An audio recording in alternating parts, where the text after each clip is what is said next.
All right, guys, so now we're in the assembling phase. There's still a few things we gotta actually fix. Where are we at with the motor? It's in pieces up there. The motor's still, we waiting for something on it? Still waiting on some parts. All right, so we're still waiting for a couple parts. We can start putting it together, which is a pretty exciting, rewarding thing. And we do have a tight deadline, so we gotta get this thing done ASAP. But we were getting ready to put this thing together, and then we kind of realized, you know what, we did a pretty horrible job at cleaning it up. I mean, there's some really deep, thick gunk on this thing. So we're gonna take it to our buddies. He's got a, what does he have? I don't know, like an indoor car wash bay. He's got some awesome pressure washer. We're gonna get this thing all cleaned up. You might even know the guy. But first, we have to figure out a way to get this. We don't wanna be holding it while we're pressure washing it. So we're gonna mount it on these blocks. Once it's on the blocks, it'll kind of sit there, and then we can pressure wash it, get this thing really nice and clean. So then, because we're not doing the paint, normally if we were doing the whole restoration, we would pressure wash it and sandblast it. At this point, we just sandblast it. We're sending it out to Robbie Layton. When it leaves us, it's gonna be mechanically good and the frame will be clean, but then he's gonna prep and he's gonna tear the whole thing apart again and then get it ready for paint and then put it back together. Maybe we'll go down there and help put it back together, I don't know. So let's get this thing on blocks and let's go get this thing cleaned up. What's the game plan, Craig? All right, we're gonna cut a piece and put it in here, lag bolt it, and then it should sit on our stands nice. Let's do it. So we built some blocks to support Ed's Rokon while we attempt for the third time to clean it up. But then, to my surprise, the shop got a visitor. But not just any visitor, some of the most important people in my entire life. Young man. Hey, you want this? This pump?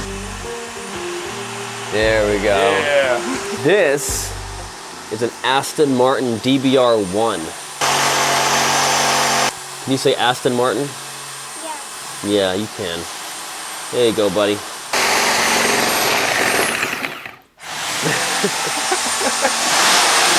Oh, you giving it back to me? But I gave it to you. Put it in your pocket. Do you have pockets? What kind of mom buys you pants without pocket? Oh, here we go. No, it's a fake pocket. Let's see how it feels. That is solid, man. You could pressure wash that with confidence. For days. Put the back in first. We then loaded up the bike in the back of the truck and headed to our friend's shop. Oh, watch your watch. All right, so if you're wondering, we're actually at this is my buddy Jason's shop, Rescue Rebuild shop. That's what everyone knows him as. The guy from Rescue Rebuild. I don't know where he's at right now. Rescue? Is that what it is? Rebuild Rescue? I always get it backwards. I don't know where he is, but he said we could use a pressure washer in his stuff. So you're all right with the S? Yeah, what's that gonna do? Ooh, that acid does nice. I don't think you're supposed to touch it with your finger. Is he supposed to be touching with his finger? It's not that harsh. Really? Yeah, it's acid. So maybe, so should we do the acid? You want? Yeah. Let's try it. Okay, yeah, let's do the acid. Which one's the acid? All of them, they're all acid? We say the yellow, these are the ones that say acid on them. Ooh. But we not Let's do that. All right. Well, you just got on the opposite side of me. Ooh, it tastes funny. So after spending another half an hour making jokes about doing acid, kids don't do drugs, and spraying down the Rokon, we got slightly cleaner than it was before, and realized that this was a job for Robbie and his sandblaster. I think we're good. Thank you, guys. Thank you.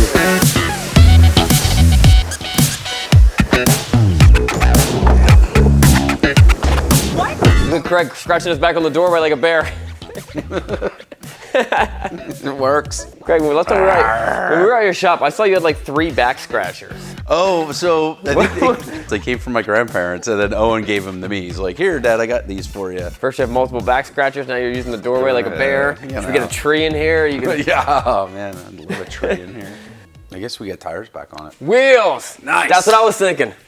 So Craig and I decided that the first thing we needed to do with this rebuild was to get the tires back on and turn this thing into a roller. And you'll notice that we ditched those 50-year-old tires that came with the bike, and we replaced them with some fresh smelling new rubber.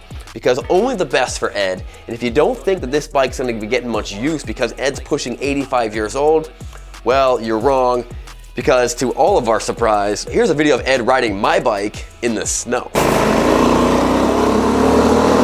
Now, because tires are so expensive to design and produce on a small scale, the designers used an actual tractor tire, and they designed the bike around that. It even has a picture of a tractor right on the tire just to prove that. So this is what keeps the wheel on, and this thing closer or farther back or taut on the chain.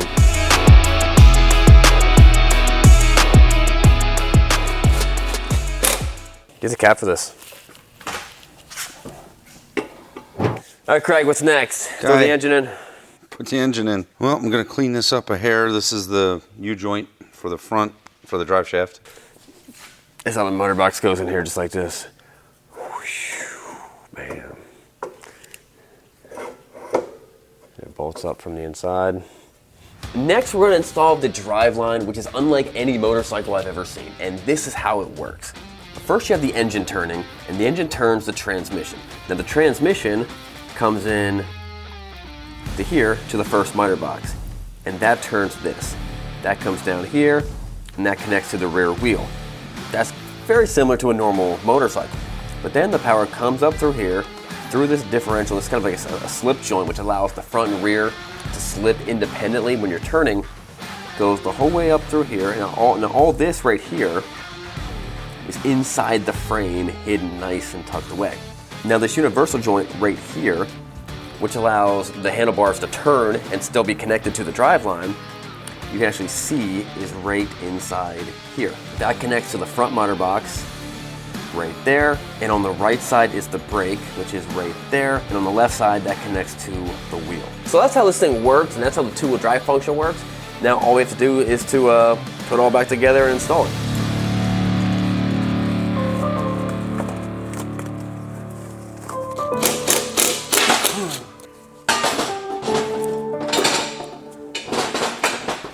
The key with these though is you need a good flat mating surface here on these two bosses, because if it creates a groove and the spring can go down in there, that's what'll break it, that and rust.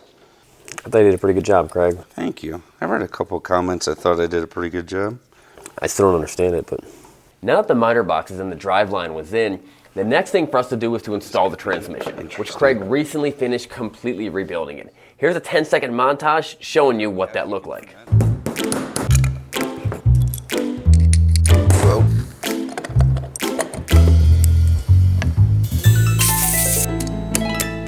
All right, so the keyhole is at a 90 degree right now. Mine is at a 90 degree right now. You can feel it lined up and you feel like it's going to go on. You can kind of knock that because it does have to go onto the shaft. I did lube it up. That's it. They're connected.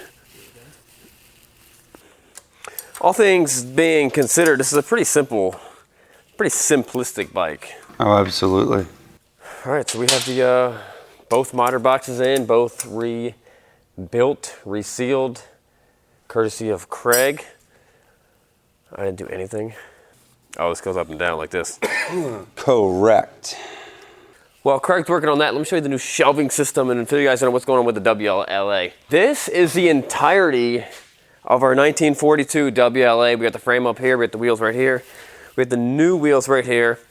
Engine is still at Matt from Wheels Through Time. And we had parts kind of laying all over the place, and now we got the shelf, and we can kind of put everything on there. Our buddy Chad's working on the tins. Hey, Chad! Hey, what do you got today? I got stuff for you, buddy. I bet you do. Wow. Don't look terrible. I accidentally got two wire harnesses. Why'd they take that off? Oh, that's the fender bracket. Oh, they banged. Is that the original one that was on it, or is that Yeah. a different one? They Nope, got that that's it. straightened up pretty decent. Yeah. Well, they got all the pieces on there. Yeah, this was all leaded. The originally? Mm-hmm. Yeah, they got a lot of that out. You're putting it back together, right? You got it. Somebody is. You got it. We did something we were kind of told it wasn't possible to fix on that WLA, which we ended up fixing. So if you guys want to go watch that video, Go check it out. It was a couple days. We released that like Monday or Tuesday. It's a lot more complex, a lot more complicated than the Rokon, and the Rokon had a really stiff deadline. But I'm really pumped about this project. Here's a picture of what the bike might look like, and we're also doing a poll. There'll be a link down below of what color we're going to choose, so you guys are going to help us out. Right now, I think blue is winning.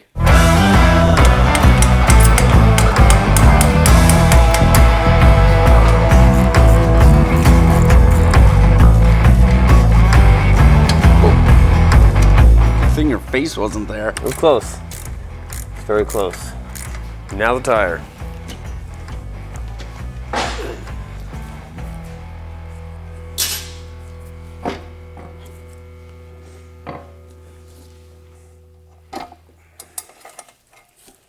You in?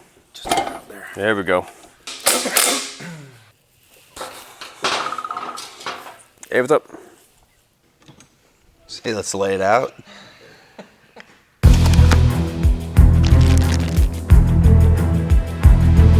Is that 10 foot? Wait, one chain does everything? No, there's 3 chains, but I bought Right. a 10-foot roll. I thought 10 foot would have been enough. I just put it back up again alongside of it. For other reasons, but this also, he's pretty good at doing chains, bike chains too.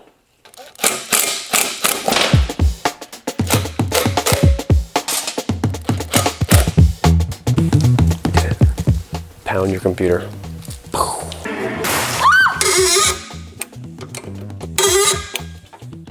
So we're getting a lot of people, and they've been, not a lot of people, someone's been spamming the YouTube channel. And here it's actually a thing with a lot of automotive channels. It might just be a thing with a lot of channels altogether, for channels that give stuff away. And people have been calling me like, hey, is this you? And I'm like, no, it's not me, you're getting spammed. And I feel bad for all these people.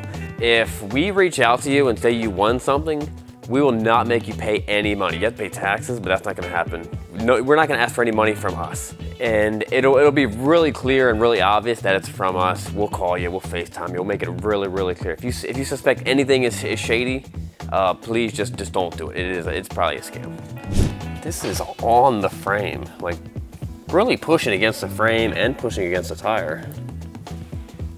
That's just how it is though.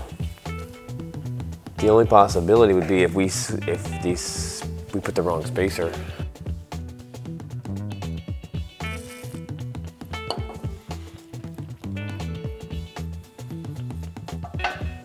Checking your precious screen. Make sure I didn't get it on your precious camera, Dan. I'm trying to get on the lens here.